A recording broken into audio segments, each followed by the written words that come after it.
मराठी मातृभाषा चॅनलवर आपले स्वागत। आज आपण मराठी सुलभ भारती इयत्ता 5वी या पाठ्यपुस्तकातील पाठ क्रमांक 18 पैशांचे व्यवहार या पाठाचा अभ्यास करणार आहोत। पैशांचे व्यवहार, खालील चित्रे पहा। पैशांचे व्यवहार कोठे कोठे होतात ते सांगा। मुलांनो, इथे टेक्स्टबुक मध्ये जे चित्र दिलेले आहेत ते चित्र आपल्याला पाहायचे आहेत आणि या चित्रामध्ये कोठे कोठे पैशांचे व्यवहार होत आहेत ते आपल्याला सांगायचं आहे। पहिलं चित्र बघूया। तर हे चित्र आहे बँकेचं। ही एक बँक आहे। बँकेत पैसे भरण्यासाठी किंवा काढण्यासाठी लोक जात असतात, म्हणजेच बँकेमध्ये पैशाचे व्यवहार होतात। पुढचं चित्र बघूयात। तर पुढचं चित्र आहे भाजी मार्केटचं।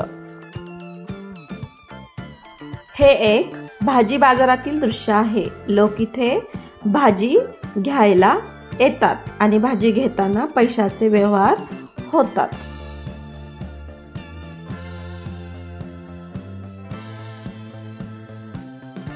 मुलांनो, या चित्रामध्ये काय दिसत आहे? तर इथे एक खिडकी आहे आणि त्याच्यावर टेलिफोनचं एक चित्र आहे। तर हे टेलिफोनचे बिल स्वीकारणारी ही खिडकी आहे। येथे टेलिफोनचे बिल पैसे देऊन भरले जातात, म्हणजे ह्या चित्रामध्ये सुद्धा पैशाचे व्यवहार होत आहेत। पुढचं चित्र बघा। तर इथे सुद्धा एक खिडकी दिसत आहे आणि वरती लिहिलेलं आहे वीज देयक, म्हणजे हे इलेक्ट्रिकचे म्हणजेच विजेचे बिल स्वीकारणारी खिडकी आहे।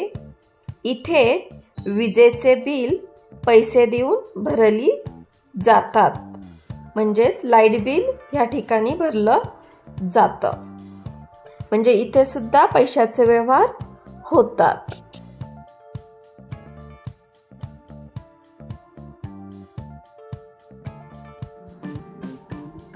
तर हे कशाचं चित्र दिसत आहे? तर हे आहे चपलांचं दुकान। हे चपलांचं दुकान आहे।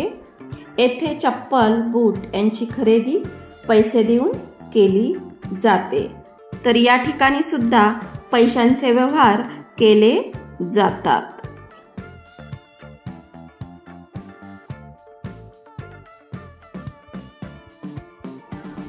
पुढचं चित्र पाहूयात। तर हे चित्र आहे पोस्ट ऑफिसचं। पोस्टात पैसे भरून नातेवाईकांना मनी ऑर्डर पाठवता येते। इथे सुद्धा पैशांचे व्यवहार केले जातात।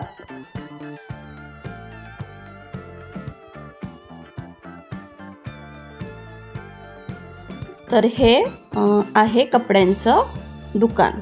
तर कपडे खरेदी करण्यासाठी सुद्धा पैशांचे व्यवहार केले जातात। तर अशा प्रकारे आपण पाहिलं अनेक प्रकारच्या सेवा, जसे की बँक, पोस्ट ऑफिसमध्ये मनी ऑर्डर पाठवण्यासाठी किंवा कुणाला भेटवस्तू पाठवण्यासाठी, तसेच भाजी खरेदी करण्यासाठी, कपडे खरेदी करण्यासाठी अनेक वेगवेगळ्या ठिकाणी पैशांचे व्यवहार केले जातात। आता आपण ह्या पाठाच्या खालचा स्वाध्याय पाहूया। प्रश्न पहिला, वरील चित्रात दाखवलेल्या ठिकाणांना पालकांसोबत भेट द्या। तेथे काय काय पाहिले ते वर्गात सांगा। तर आपण आता ज्या ज्या चित्रांचा अभ्यास केलेला आहे, जी चित्र पाहिली आहेत, अशा ठिकाणी तुम्ही पालकांसोबत गेलेलेच असाल। नसेल गेले तर नक्कीच जा आणि तेथील माहिती तुम्ही तुमच्या वर्गात सांगा किंवा तुमच्या वहीमध्ये लिहा। प्रश्न दुसरा, बँकेत चालणारे पैशाचे कोणतेही 2 व्यवहार सांगा। तर याचं उत्तर आहे उत्तर बचत खात्यामध्ये पैसे जमा करणे, दुसरं बचत खात्यातून पैसे काढणे।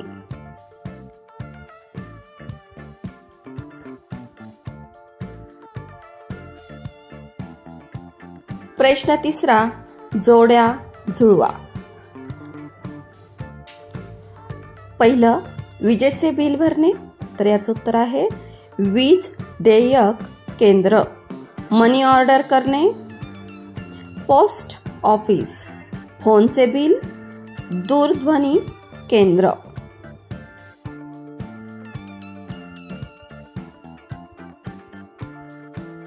प्रश्न चौथा, दुकानात जा, खालील वस्तूंचे भाव माहीत करून घ्या, किंमत लिहा. तर इथे ज्या वस्तू आहेत त्यांच्या किमती आपल्याला माहीत करून घ्यायच्या आहेत आणि लिहायच्या आहेत. तर इथे मी माझ्या पद्धतीने काही किमती टाकल्या आहेत.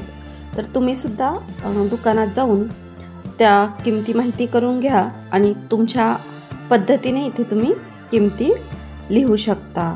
जसे की चित्रकला वही मी 50 रुपये लिहिले, स्केच पेन बॉक्स 40 रुपये, कंपास 25 रुपये, शाळेचे बूट 400 रुपये, छत्री 300 रुपये, दप्तर 500 रुपये.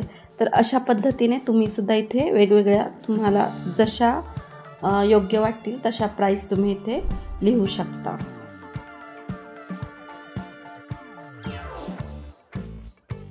प्रश्न 5वा, बँकेत चालणाऱ्या व्यवहारापुढे बरोबर अशी खूण करा. बँकेत होत नसलेल्या व्यवहारापुढे चुकीची अशी खूण करा. तर इथे काही नावं दिलेली आहेत. जे जे व्यवहार बँकेत होतात त्याच्यासमोर आपल्याला बरोबरची खूण करायची आहे आणि नाही होत त्याच्यासमोर क्रॉस करायचा आहे. तर पहिला आहे पैसे भरणे,